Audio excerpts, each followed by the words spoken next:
तेजस्वी जी, सुबह से जितने भी आ रहे हैं अपोजिशन के लीडर, बीजेपी हो या जेडीयू के हो, उनका कहना है कि आप उन पे एलिगेशन लगाते हैं नीतीश कुमार पे। नीतीश कुमार टोटली फिट हैं, आप कहते हैं कि मेंटली टायर्ड है, फिजिकली फिट नहीं है। आप कहते हैं कि रिटायर्ड अधिकारी सरकार चला रही है, करप्शन है, बहुत सारे एलिगेशंस लगा।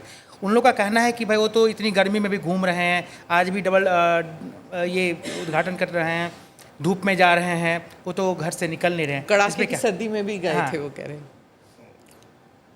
बहुत अच्छी बात है। मिस इन्फॉर्मेशन पार्थिव शरीर पे सम्मान देने क्यों नहीं है? जाना चाहिए। एक बार भी मीडिया से इंटरेक्शन करना क्यों बंद कर दिया? आप लोगों ने कभी ये देखा कि नीतीश जी अब मीडिया के सामने कोई कुछ नहीं बोलते? और कई बार डेप्यूटी चीफ मिनिस्टर अगर मंच पे खड़े हों, अधिकारी अगर खड़े हों, तो उनका हाथ क्यों पकड़ते हैं? आपने वो वीडियो भी देखा होगा। हाँ।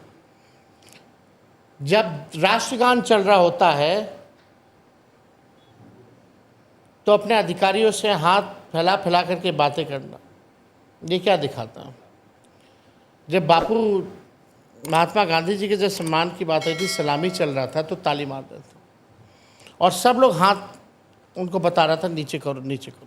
देखिए, एक उम्र का पड़ाव होता है और हमको ज़्यादा इस पर उनके बारे में इस पर टिप्पा टिप्पणी करना ठीक नहीं लगता। But he is tired. आप इस बात को समझिए।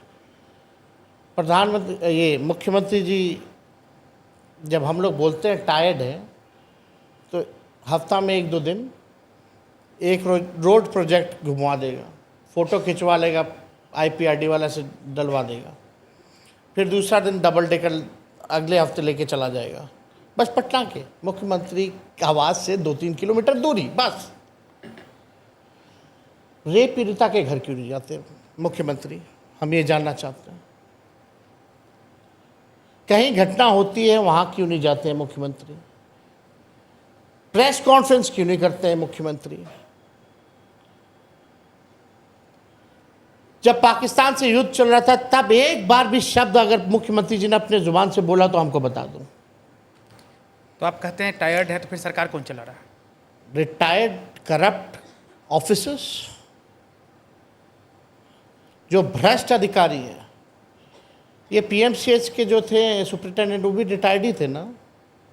मेरे सरकार गिरने के 2 दिन बाद उनको एक्सटेंशन दे दिया गया। जो चीफ इंजीनियर जो पकड़ा गया था उसके घर करोड़ों रुपए रेड में, वो रिटायर्ड ही था ना। मतलब ये रिटायर्ड लोग में ऐसी क्या खूबी है जो अभी लोगों में नहीं है? तो स्वाभाविक तौर पर अगर आप देखें तो उत्तराधिकारी कौन होगा फिर जेडीयू में? पहले पार्टी रहेगी तब तो। इस इलेक्शन के बाद पार्टी नहीं रहेगी? ये भी सवाल खड़ा होता है। अगर पार्टी अगर बच गई उसके बाद हम लोग डिस्कस कर सकते हैं। पहला काम तो पार्टी पहले बच जाए उनकी, और यही पार्टी बचाने के लिए तो नीतीश जी हमारे साथ गठबंधन किया था, फिर हम लोगों ने इंडिया अलायंस बनाया था।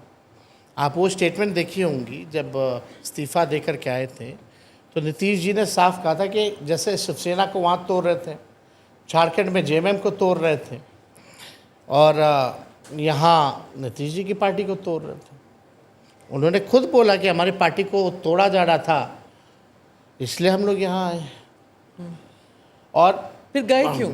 अभी तक समझ नहीं आया हमें कि गए क्यों, आते क्यों हैं, जाते क्यों हैं, ये भी नहीं समझ आता। ये बताओ, आप समझ नहीं पा रही हैं तो उस व्यक्ति को बिहार का गद्दी पे बैठना चाहिए। अब क्या बोलते हैं नीतीश जी? इधर जाते हैं तो अरे वो लेके चला गया था, इधर आते तो बोलते वो लेके चला गया था, फिर बोलते आप गलती नहीं करेंगे, अरे फिर वो लेके चला गया था, हम थोड़ी जा रहे थे, फिर बोलेंगे वो लेके चला गया था। जो व्यक्ति अपना निर्णय ना ले पाए वो बिहार का 14 करोड़ लोगों का निर्णय कैसे ले सकता है? पर अगर आज भी अगर वो कहते हैं कि आपके पास आएंगे तो आपके पिताजी उन्हें ज़रूर वापस ले लेंगे, है कि नहीं? नहीं, नहीं, एकदम नहीं। हमारे पिताजी हम जानते हैं, हमने भी देखा हुआ है, हमने भी राजनीति देखा हुआ ना। हम जानते हैं ना। अगर वो कहें आज देखिए, नीतीश जी, एक बार अगर कोई गलती करे तो ठीक है, माफ़ कर देना चाहिए। अब तो उन्होंने 2 बार गलती कर ली, अब तो माफ़ी बनती नहीं। और अब नीतीश जी जहाँ भी रहेंगे, माफ़ कीजिएगा, वो हिल बी एन एक्स्ट्रा बैगेज, बोझ बन करके रहेंगे। do subscribe to the ANI Clips channel to get shorter versions of this podcast. Click here to watch the full episode.